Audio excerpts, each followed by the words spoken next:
the first technique is a mindfulness-based technique. Because without mindfulness, how do we really know which tool to use? Mindfulness, I know, is a bit of a buzzword.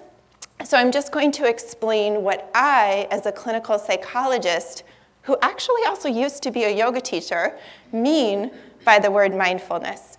Mindfulness, for our purposes here, is metacognition. It's thinking about your thoughts. It's that 30,000-foot view of your thoughts. So being able to notice yourself and say, I'm going into people-pleasing mode right now, or, gee, I'm actually a little defensive from that last meeting I had, and so I'm now interpreting everything everybody says as a criticism, even if that's not true, right? And so for anybody who might be saying, well, I don't know, like, how do I really need to build skills to learn about what's going on in my own thoughts, right? They're my thoughts. I would ask you, have you ever had the experience of hearing yourself say snap at your spouse or a clerk in a store, and it's not until you hear your own voice that you say, wow, I'm a little cranky today. Gee, I wonder what's going on.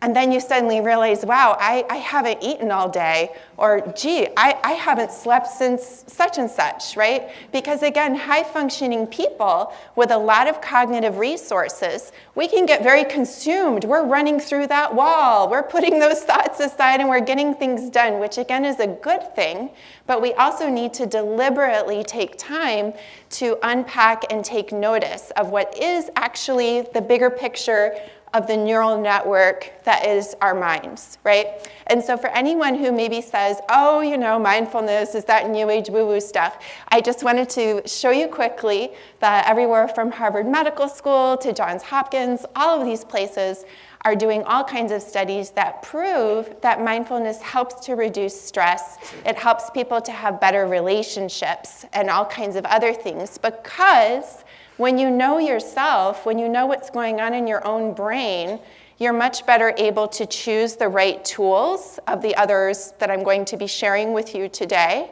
You're also better able to do what psychologists call to narrate your experience. So suppose that you did have that moment where you hear yourself snapping at the, deli person or at your husband or whatever. The person who has the mindfulness skills to have the vocabulary to not only know what's going on in their brain, but to put words in it, can also say to the person, wow, I just heard myself snap and I realized I'm a little hungry today and I apologize. I didn't mean to come across that way. A person without metacognition skills wouldn't even realize it. They would just think that person is really annoying. And a person with basic metacognition skills might realize what happened, but they wouldn't have the skills to explain it, to put it in words and tell the other person.